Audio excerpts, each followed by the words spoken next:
Unified 911, anong matutulong namin sa'yo? Anya ti maitulong mi ken kahapon. Anong may tatabang ko sa imo? Unsay akong ikatabang nimo? Ngini makadabang na misal ka no? Sa anumang wika o dialekto, may tulong na darating sa iyo.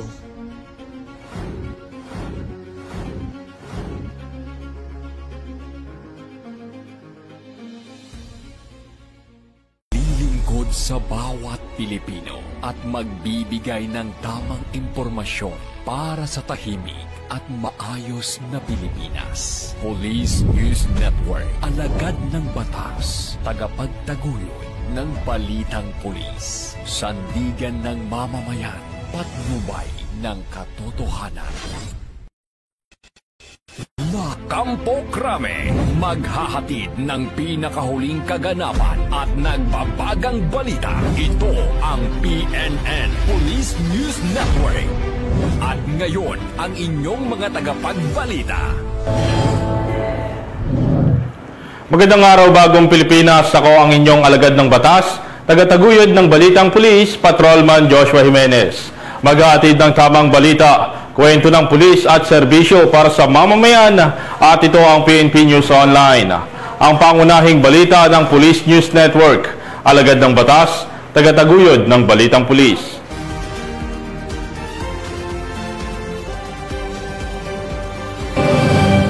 Ngayon ay araw ng Linggo at narito ang mga balitang nakalap ng ating PNN correspondent sa loob ng linggong ito.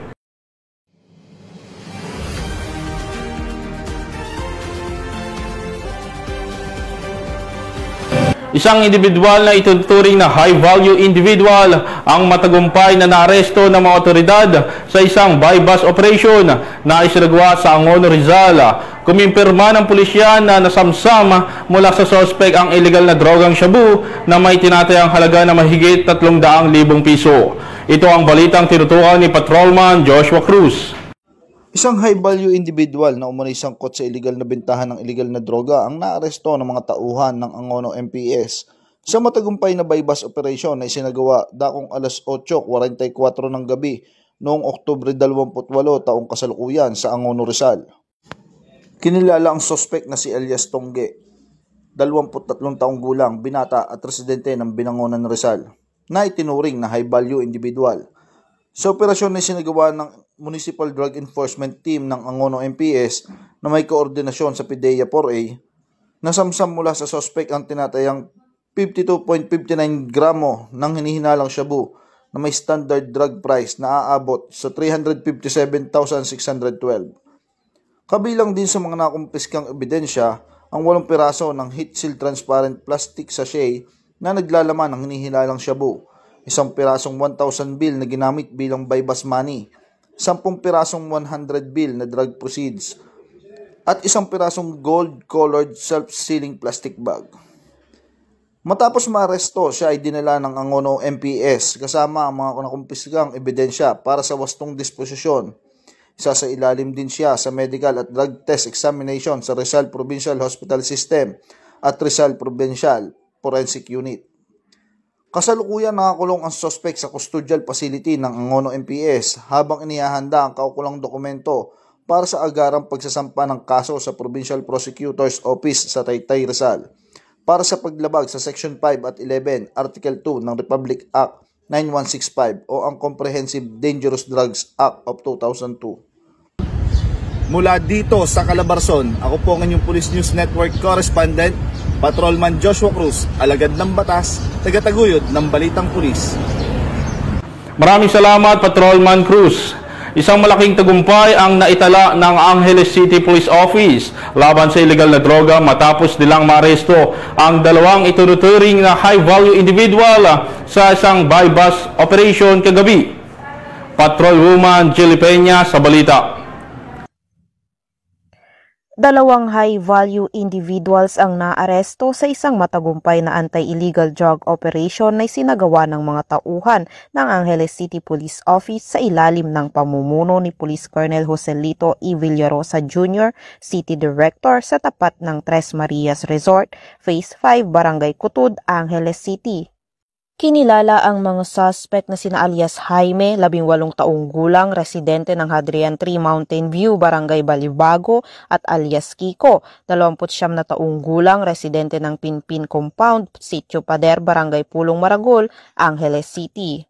Ayon sa ulat, isinagawa ng pinagsanib na puwersa ng City Police Drug Enforcement Unit bilang lead unit kasama ang City Intelligence Unit at Police Station 3 ang isang buy-bust operation laban sa mga suspect. Nagresulta ang operasyon sa pagkakaaresto ng 2 at pagkakakumpiska ng tinatayang 100 grams ng hinihinalang shabu na may standard drug price na aabot sa 680,000 pesos. Ang mga naarestong suspect at mga nakumpiskang ebidensya ay dinala sa tanggapan ng Angeles City PNP para sa wastong dokumentasyon at disposisyon. Mahaharap sila sa kasong paglabag sa Sections 5 at 11 ng RA 9165 o ang Comprehensive Dangerous Drugs Act of 2002. Ang matagumpay na operasyon ay patunay ng patuloy na kampanya ng kapulisan ng Angeles City laban sa illegal na droga, alinsunod sa direktiba ni Acting Chief PNP Police Lieutenant General Jose Melencio C. Nartates Jr. na palakasin ang operasyon kontra sa mga gumagamit at nagbebenta ng mga illegal na droga upang mapanatili ang kapayapaan at kaayusan sa komunidad. Mula dito sa gitnang Luzon, ako ang inyong PNN correspondent, Patrolwoman Jilly Advincula Peña, alagad ng batas, tagataguyod ng balitang pulis.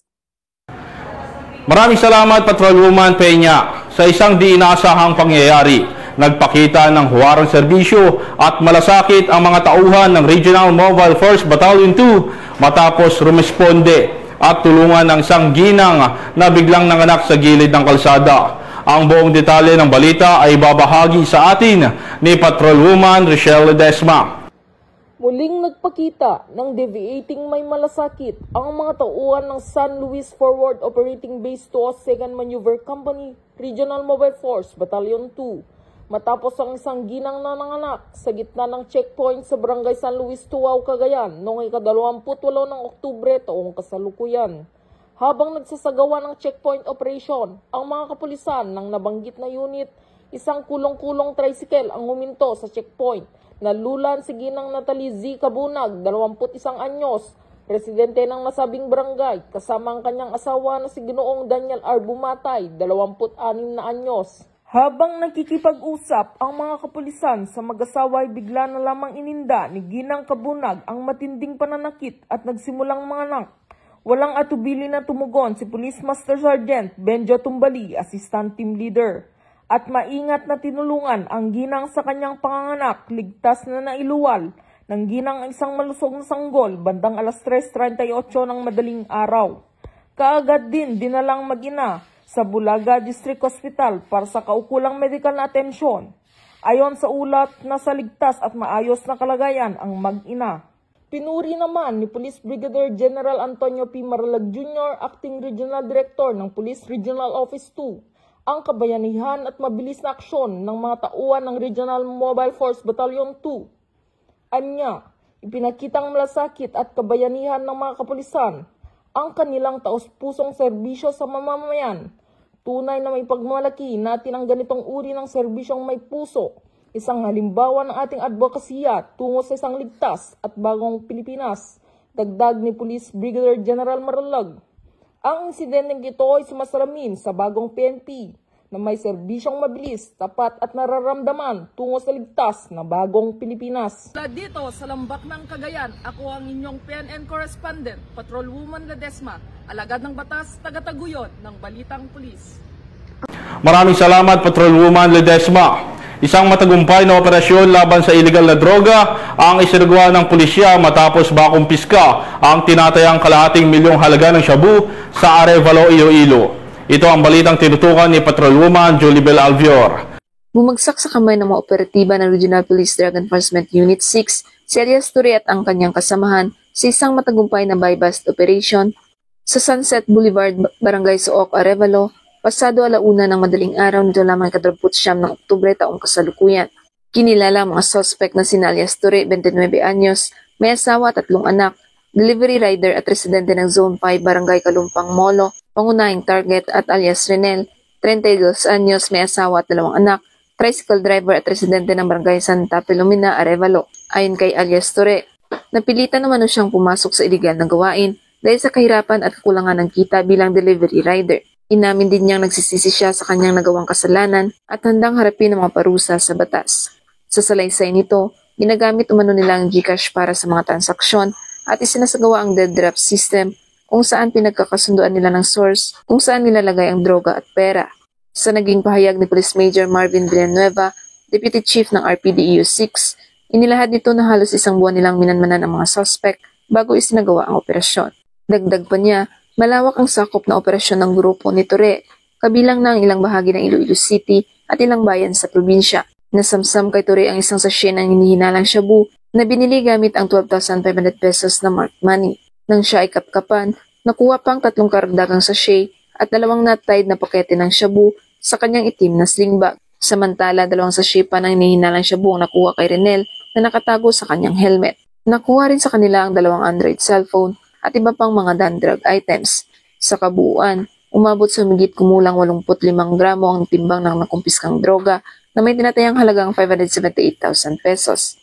Kasalukuyan ang nasa kustudiya ng ICPS 6 Arevalo PNP ang 2 suspect at naharap sa kasong paglabag sa Republic Act 9165 o ang Comprehensive Dangerous Drugs Act of 2002.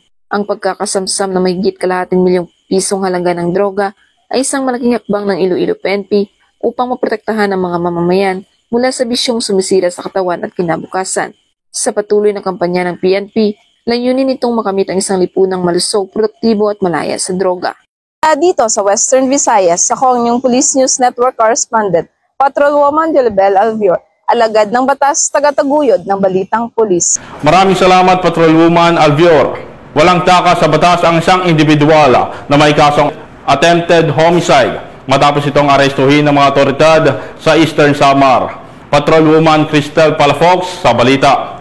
Nahuli ng mga otoridad ang isang lalaking wanted person na may kasong attempted homicide sa Barangay Santo Tomas, Sulat, Eastern Samar. Naresto ang akusado bandang alas 10:30 ng umaga ng mga tauhan ng Sulat Municipal Police Station kasama ang Eastern Samar Provincial Intelligence Unit, 801st Maneuver Company, Regional Mobile Force Battalion 8 at Regional Intelligence Division, Regional Special Operations Unit 8. Sa bisa ng warrant of arrest para sa kasong attempted homicide na may nirekomendang piyansa na 36,000 pesos para sa pansamantalang kalayaan. Dinala ang akusado sa Sulat MPS para sa kaukulang dokumentasyon at tamang disposisyon. Ang operasyon ay naging matagumpay sa pakikipagtulungan ng mamamayan upang mapaigting ang kampanya kontra kriminalidad para mapanagot ang mga taong may sala sa batas at mapanatiling ligtas ang komunidad tungo sa bagong Pilipinas. Mula dito sa Eastern Visayas, ako ang inyong PNN correspondent, Patrolwoman Palafox, alagad ng batas, tagataguyod ng balitang pulis. Maraming salamat, Patrolwoman Palafox.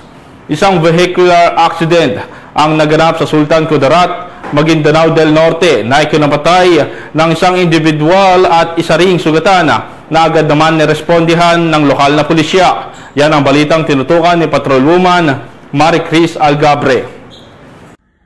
Isa ang patay habang isa naman ang sugatan sa nangyaring vehicular accident ng van at motorsiklo sa National Highway ng Barangay Gang, Sultan Kudarat, Maguindanao del Norte nito lamang ika-29 ng Oktubre taong kasalukuyan. Kinilala ng mga operatiba ang nasawi na driver ng Honda XRM na si Alisabre M. Dimarin, habang kinilala ang sugatang angkas nito na si Samer Mama. Lumalabas sa report ng traffic investigator ng Sultan Kudarat Municipal Police Station na galing ng Cotabato City ang van patungo ng Parang Maguindanao del Norte nang aksidenteng ma-sidesweep umano nito ang nakasalubong na motorsiklo. Posibleng nauntog at nabagok ang ulo ni Dimarin sa semento na naging dahilan ng kanyang pagkasawi. Dagdag pa ng PNP, mabilis umano ang pagpapatakbo ng naturang mga sasakyan nang maganap ang aksidente. Agad na sumuko sa Sultan Kudarat MPS ang driver ng van na si Haron at nakahandang humarap sa anumang investigasyon. Ang mabilis na pagresponde ng mga kapulisan sa mga ganitong uri ng insidente ay patunay sa isang mabilisang aksyon at agarang solusyon upang makamit ang isang ligtas at maayos na pamayanan. Mula rito sa rehiyon ng Bangsamoro, ako ang inyong PNN correspondent, Patrolwoman Maricris Algabre, alagad ng batas, tagataguyod ng balitang pulis. Maraming salamat, Patrolwoman Algabre. isang street-level individual na nagtulak ng illegal na droga ang matagumpay na naaresto ng kapulisan sa Butuan City sa isinagawang bypass operation. Patrolwoman Joanna Kawili, ibalita mo.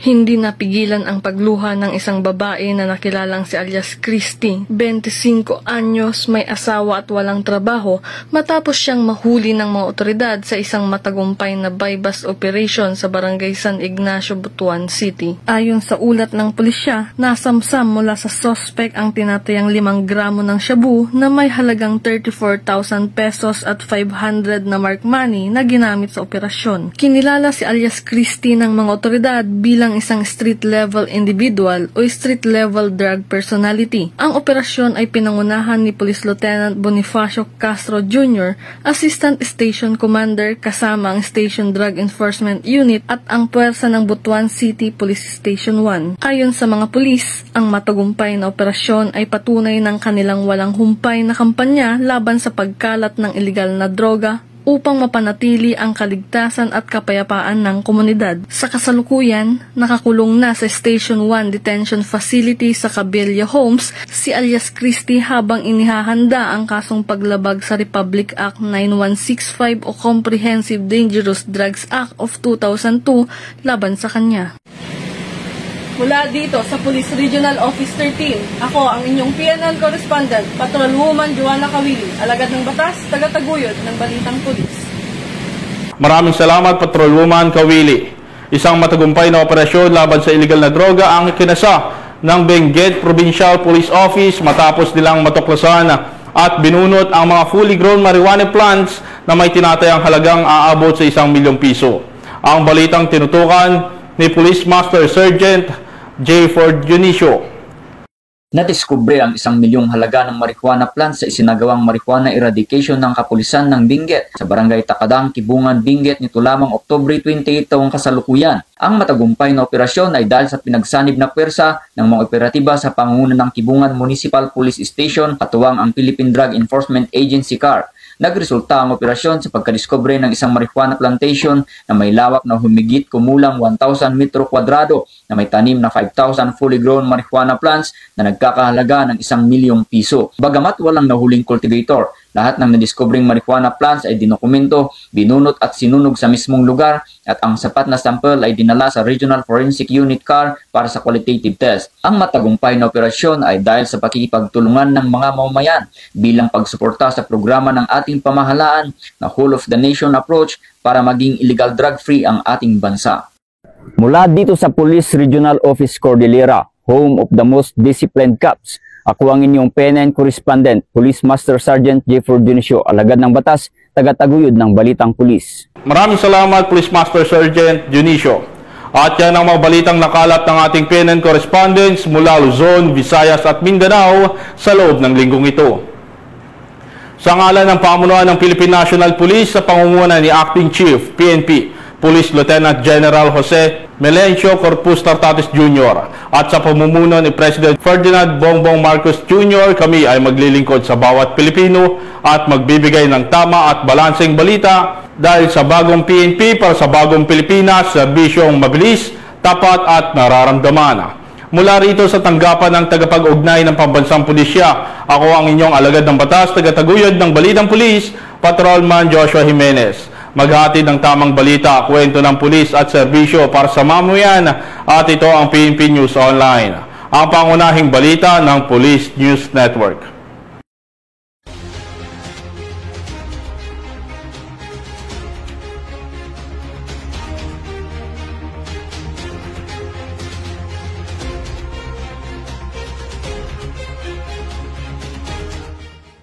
Police News Network, alagad ng batas, tagapagtaguyod ng Balitang Pulis.